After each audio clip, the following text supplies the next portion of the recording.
Okay, so rule for inequalities. We're going to flip the inequality.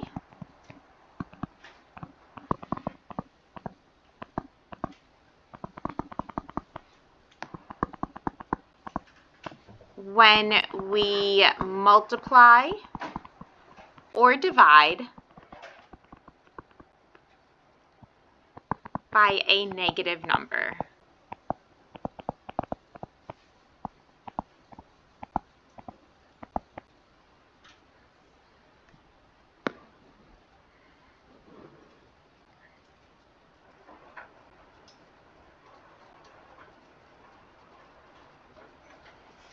All right, let's do some practice problems. So we are going to find the solution set.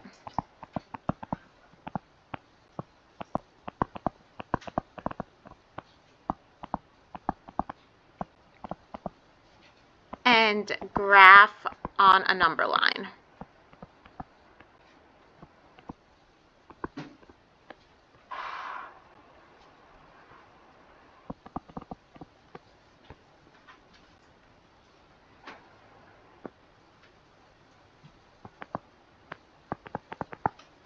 So we're going to find the solution set and graph on a number line. The first one we're going to have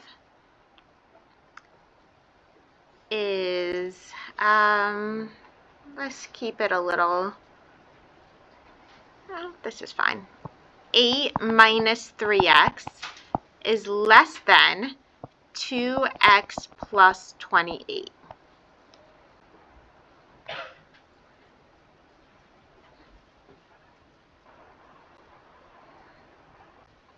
Okay, so even though it's an inequality symbol, for the purpose of the steps when you're solving, you're going to sort of treat this inequality symbol like an equal sign. If it were an equal sign, would you guys know how to solve this? Absolutely. We're going to sort of follow the same rules as if it were an equation. So what we want to do is we want to get our x's on one side, anything that doesn't have an x on the other side. That is our goal here. So we can bring the 3x over to the 2x, but just for fun, I'm going to bring the 2x over to the 3x.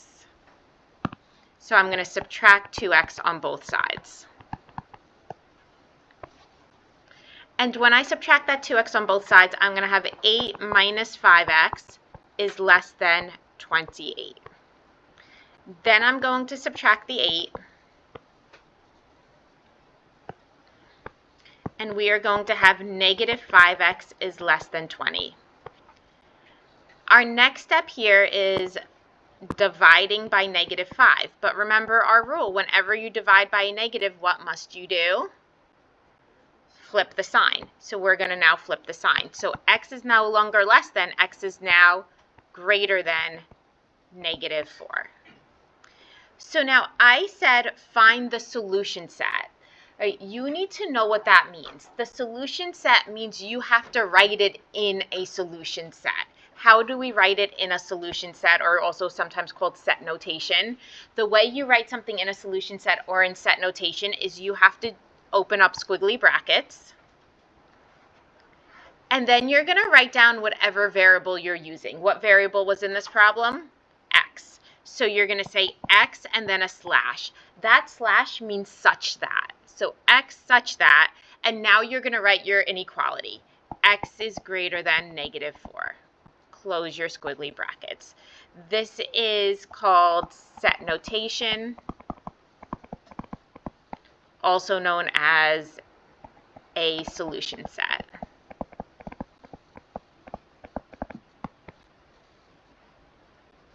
So you need the squiggly brackets, you need the variable and the slash, and then whatever that inequality is or whatever x equals. Okay, so I said find the solution set, which we did. X is greater than negative 4. But now I need to graph this solution on a number line. So we're going to create our number line.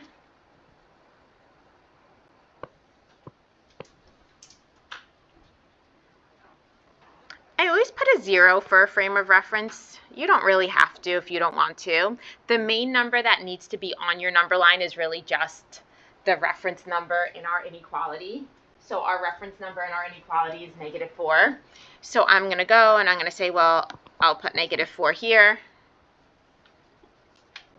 And now we're going to have a circle over -4, but we have two choices. It's either going to be an open circle or a closed circle. Who knows what kind of circle is going to be over -4 and why? George? No, not George. What's your name? Philip. Philip. Sorry. Are you George? Oh, because I felt like you were going to talk. Okay. Philip? It would be an open circle because an open circle is representing that -4 isn't the possible solution. Good, exactly. So right now our inequality is saying x is greater than -4. -4 is technically not in our solution set. Anything bigger than -4 is. So is -3.9 in our solution set? Yes. Right? Anything bigger than -4 is in the solution set, but -4 is not. How would I know if -4 was in the solution set? What would be in the inequality? I want to call you Sonia, right? Okay. Equal sign. An equal line underneath, right? Greater than or equal to. So now we have an open circle and we are bigger than -4, so we are going to the right.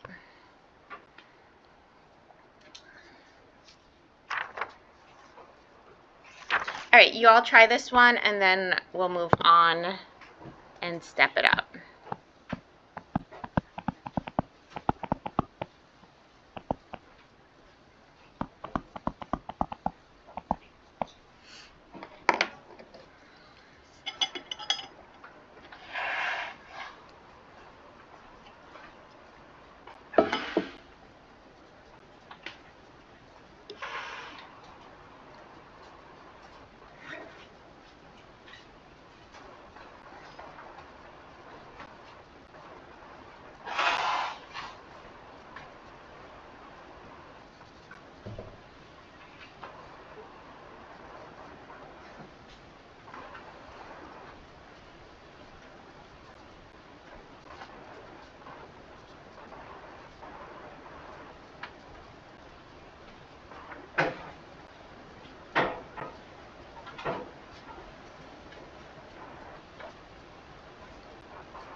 All right, can someone tell me what you got?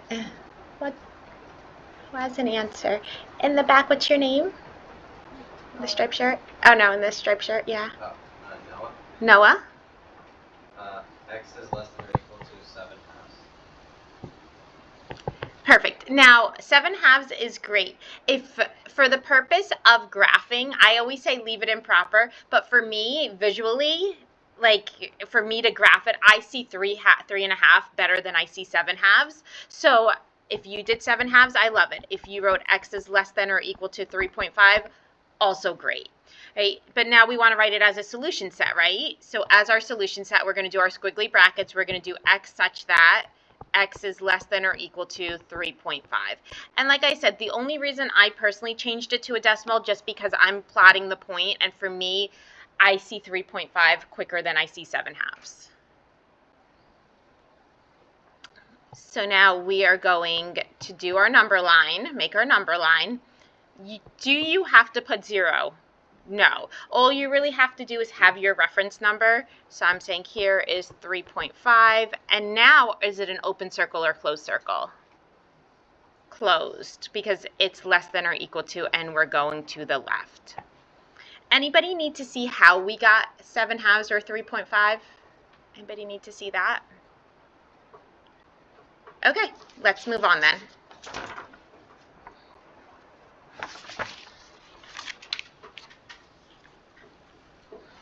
So now we're going to talk about compound inequalities.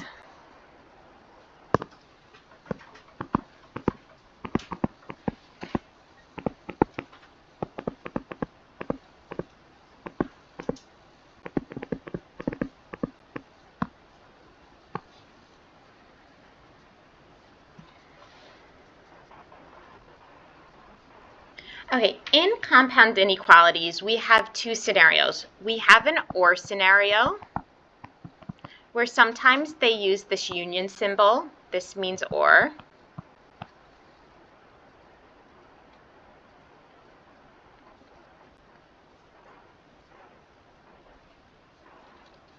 And there's another scenario where it's an AND scenario. And sometimes they use this symbol.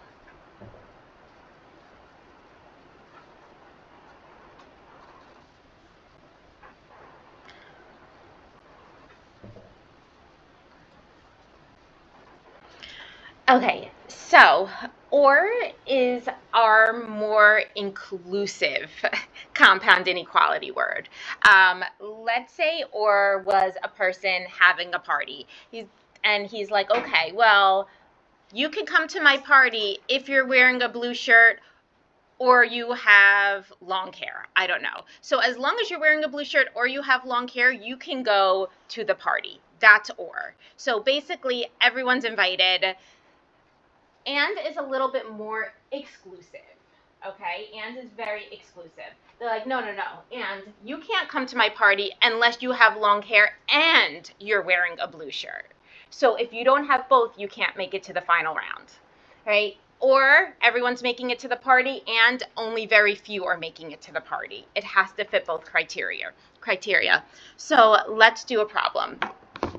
Let's say I tell you x is less than 3 or x is less than 5.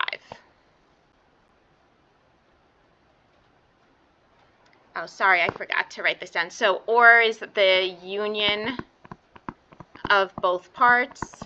Let's write that down. And is the intersection of both parts.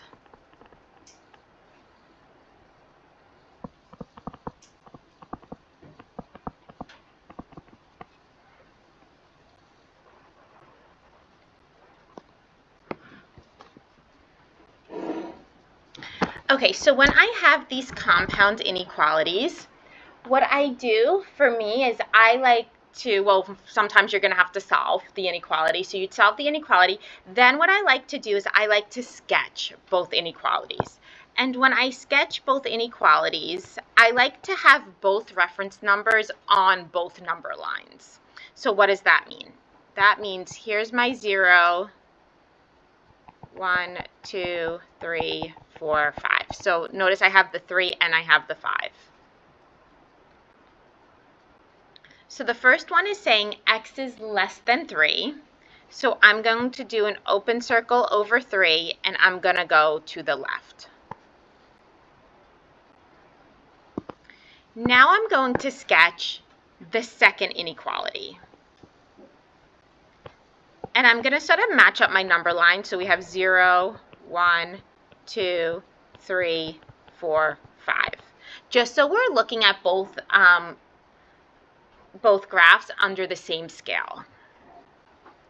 And now this is saying x is less than 5. So now this is an open circle on 5 and it's going to the left.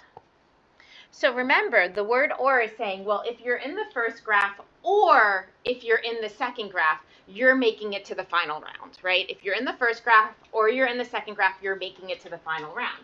Well, look at these two graphs. Isn't everything in the first graph also in the second graph? Right? So what do we realize? Since everything in the first graph is in the second graph, our solution set is just the second graph because it already encompasses everything in the first graph and more. It's not exclusive. More is better in the OR. So our solution set is going to be x such that x is less than 5. And this is the graph that goes along with it.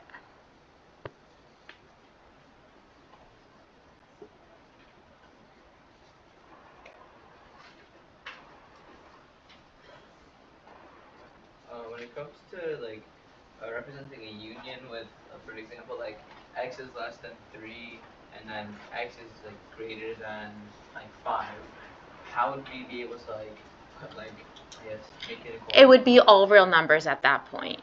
Wait. No, they're going in different directions. Is it an or an and? So you would write it. I think I have one like that, but let me just show you. What did you just say? X is less than 3 or x is greater than 5. Oh, okay. So then you would just put them both, because they're going opposite directions. So you would just put them both in your solution set. So your solution set would be x such that x is less than 3 or x is greater than 5. That's all you would do for that. Because remember, it's like blue shirt or long hair. They're both making it. Okay, so now let's go and look at the exclusive group, the ands, and do the same problem. So now I'm going to say x is less than 3 and x is less than 5. I'm going to do the same idea where I'm going to sketch the two inequalities, and I want to keep it on the same scale. So 0, 1, 2, 3, 4, 5. And the first one is saying x is less than 3, so that's going this way. And now I'm going to sketch the second inequality, trying to match it all up. This one is saying x is less than 5. All right, now, in order to make it to the final round, I'll give you guys a second to catch up.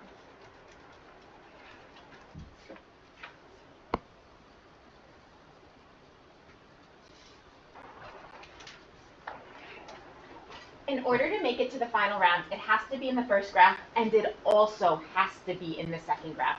So really what we're looking for is where are the two graphs overlapping? And what do we realize? We realize that they start overlapping right here. Let me highlight. Do we agree? That's where they start overlapping. And then what happens with both of them? They both continue to go to the left for how long? Forever, right? Right. So we're going to look. What is the intersection of these two? X is less than 3. Is it equal to 3?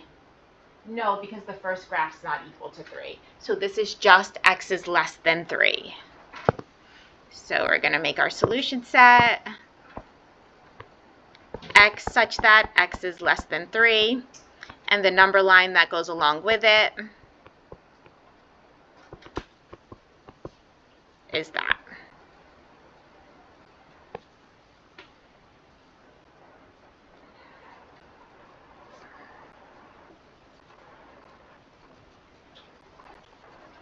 All right, I want you all to, actually we'll do this together still.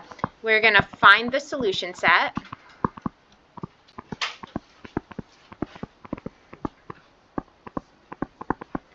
Of x is less than 3 and x is greater than 5.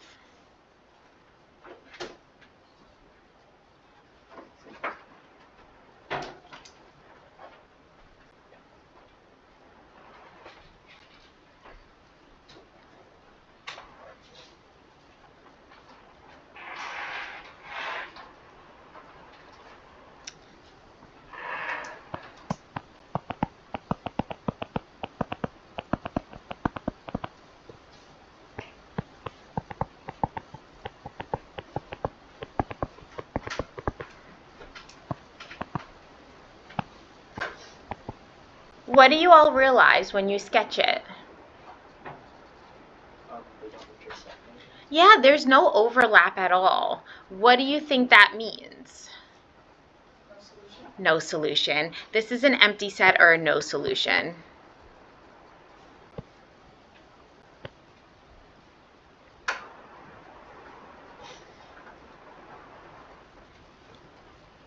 All right, I'm going to show you a couple of other special cases. Let's do x is greater than 3, or x is less than 5.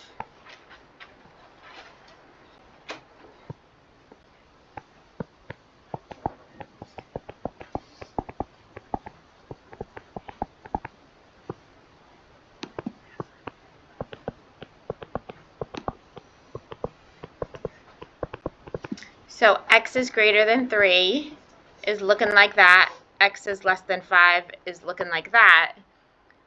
What do you realize when we're looking at the or? So if it fits the top or it fits the bottom, it's making it to the final round.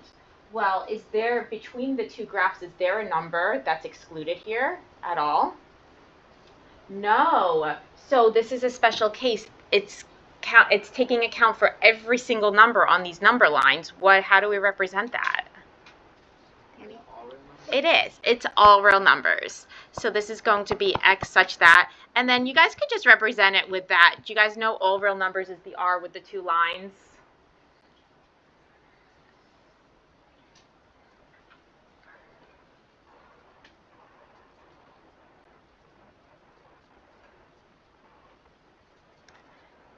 All right, and our last special case,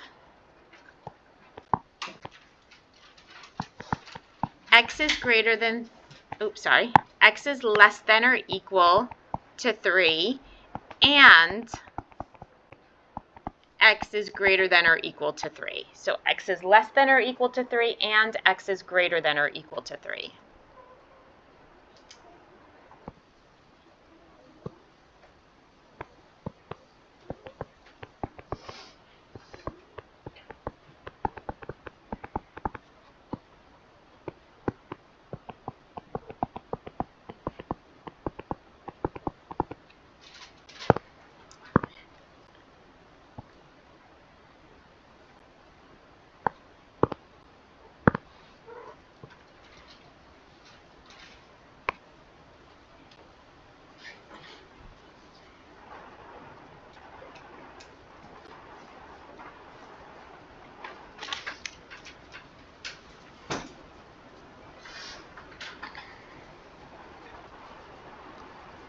All right, think of what you, write down what you think your answer is, graph what you think your answer is,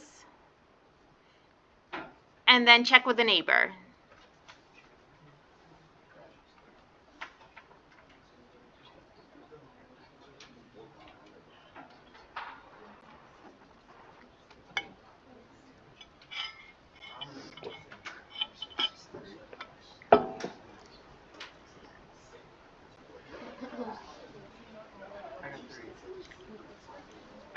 How many people agreed with their neighbor? How many people agreed with their neighbor that they didn't know? Okay. So if you agreed with your neighbor, what did you say your solution set was? I don't know. What is it? Tejas. Okay. X such that 3. X is equal to 3. X such that x is equal to 3. Absolutely. So right here, if you notice, where are the two graphs overlapping? They're just overlapping at 3. Is 3 included in both of them? Yes. 3 is included in the bottom one, 3 is included in the top one. Let's say 3 wasn't included in the top one. What would the answer then be? I heard it. Was it no solution? If 3 was not included, then it was a no solution. But because 3 is included in both of these, and this is where they overlap, it's going to be x such that x is equal to 3. Now I'm going to ask you to plot this. To plot this, all you would do is draw a closed circle over 3. No arrows. That's it. This is just my one answer.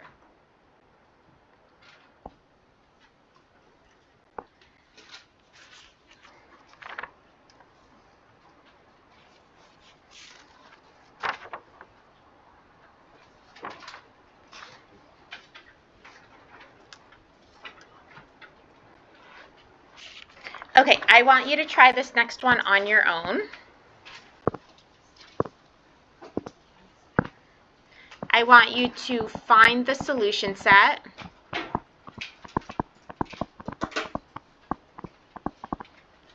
then graph. And we're going to have 2x plus 9 is less than or equal to 3, or 3x minus 7 is greater than 5.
Okay, someone tell me, what did you get for this? Right, tell me your solution set. Michael. X such that x is less than or equal to -3, or x is greater than 4. How many people got that? Perfect. All right, now when we come to graph this, what you want to do is we're going to have 0. I'll have -3 here. We're less than or equal to -3, so we're closing that circle. We're going to the left. And then over here we're at 4, open circle, going to the right. Does anybody want to see how we got this solution set? Okay, next one. We're going to do this one together. I don't even know what number we're up to.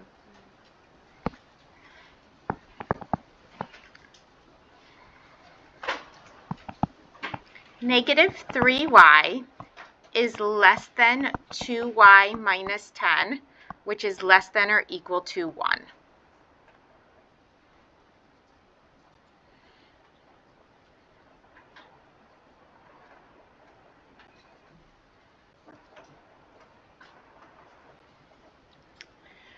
Okay, so let's look at the problem above this. Do you see how I had two different inequalities, but I had the word or between them? Yes? So we knew this was very clear. This was an or problem. It was a union. In this one, I have two different inequalities, but there's no word between them. It's sort of just one big inequality equation, right? When it's one big inequality equation, that's always an and problem. This is an and problem. When it's one big inequality equation, it will always be an and type of problem. If it's an or, it's going to be separated. The word or that union symbol will be there.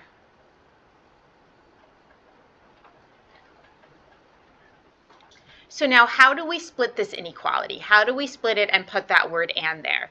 So basically, I'm going to read from left to right. So what I'm going to do is I'm going to just read the first inequality. And the first inequality tells me that it is negative 3y is less than 2y minus 10. You go all the way to the next inequality and then stop there. So that's your first inequality equation. Negative 3y is less than 2y minus 10. Then I'm going to write the word and now I'm going to sort of backtrack. So now I'm sort of forgetting this first inequality side. So now what's the other side of this? 2y minus 10 is less than or equal to 1. That's my other inequality. 2y minus 10 is less than or equal to 1. Everyone okay with how I got these two equations?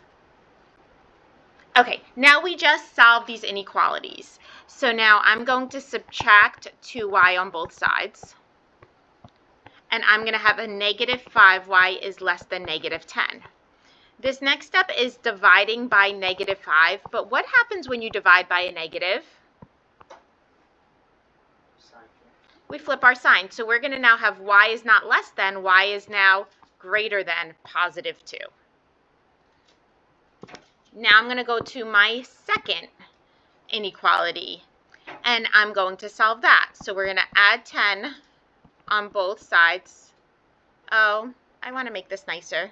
I don't want the decimal. All right, let's make this number a 2.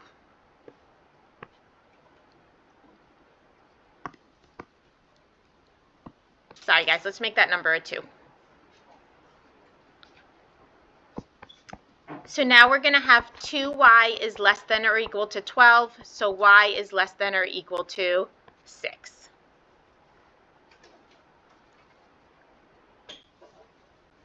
Are we good so far? Okay, now what I want to do is exactly, now remember there's an and between these two, so we're very exclusive. It has to be at the top, in the top graph and the bottom graph in order to make it to the final round. So then we are going to sketch our two graphs. 1, 2, 3, 4, 5, 6. And I'm trying to keep it on the same scale.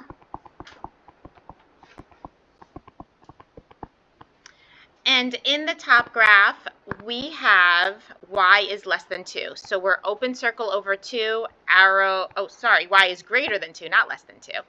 And arrow going to the right. And in our bottom graph, we have closed circle over 6, and arrow going to the left. So now we need to see where these two overlap. Do you all agree we're overlapping from 2 all the way to 6, this area right here? So it's everything in between 2 and 6. Is the 2 included? No, because this one's an open circle. Is the 6 included? Yes, because this is a closed circle and the line obviously means inclusion. So now the way we're going to write this solution set as one big inequality. So we're going to have x such that, and now you're going to put your smallest number in the solution set, which is 2, is less than x, which is less than or equal to 6. So you always start off with your smallest number, you put a less than symbol, then you put your variable, and then you put another less than symbol and your biggest number. The variable is y. Oh, sorry, it's not x, it is y. Good catch. Thank you. And this is y such that, not x such that, y such that. Okay, the very last thing we're going to talk about today are absolute value equations and inequalities.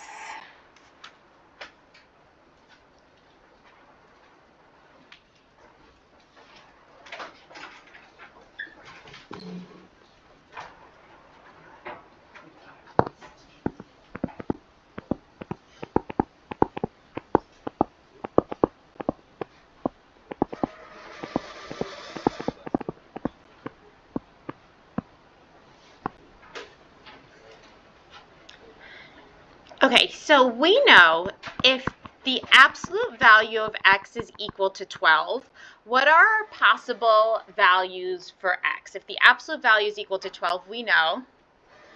12 and negative 12. Good. We know x can equal 12 or x can equal negative 12. What does absolute value tell us? Absolute value tells us the distance a number is from 0 on the number line, right? That's what it tells us. So when it says the absolute value of x is equal to 12, we're saying that we're 12 units, 12 units away on the number line, but negative 12 is also 12 units away from 0 on that number line. Okay. Let's just do one of these real quick. So let's solve the absolute value of 3n minus 5 is equal to 7.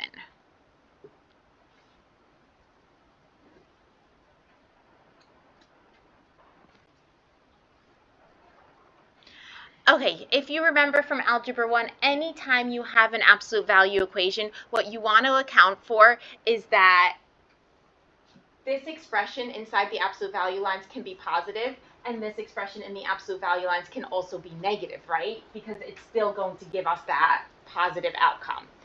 So technically what this is saying, but don't write this down because it's not really that's not what you did. It's saying, let's work with the positive value of 3n minus 9 equals 7. But then we also know 3n minus 5, we can negate that, make it negative, and that will also have to equal 7. And really, what every middle school teacher did but never showed you, just divided that by negative 1 and did 3n minus 5 equals negative 7. That's why for an absolute value equation, you always said, okay, just make one positive and one negative version of that solution. You guys remember that's what you used to do? Yes, hopefully. Okay, so that's what we're going to do. But I just wanted to show you where it came from because I don't think middle school teachers ever showed you that. So now our A problem is the positive version of this, 3n minus 5 equals 7. And our B problem is the negative version of this, 3n minus 5 equals negative 7. And then you solve. So now we're going to add 5 to both sides. 3n equals 12, so n will equal 4. And then we'll check again, then we'll solve on the other side. 3n equals negative 2, divide by 3, n equals negative 2/3. All right, special thing about absolute value. Absolute value equations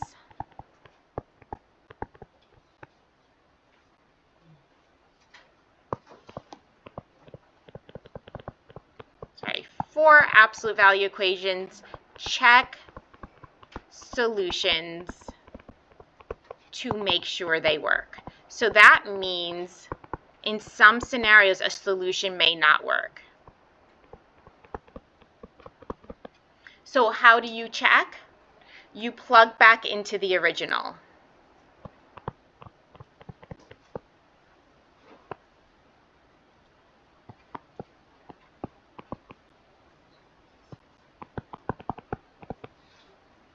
So we're going to check 3n minus 5. We'll check n equals 4, and we'll check n equals negative 2/3. So we'll check n equals 4 first. 3 times 4 minus 5. 3 times 4 is 12, minus 5 is 7. What's the absolute value of 7? 7. Does the 4 work out? Yes, so n equals 4 is absolutely a solution. Now we're going to check the negative 2/3. 3 times negative 2/3 minus 5 equals 7. So when you're multiplying fractions and whole numbers, you can cross simplify. So now we're going to have negative 2 minus 5. Well, negative 2 minus 5 is a negative 7. The absolute value of negative 7 is 7. That also works. So both of these solutions work.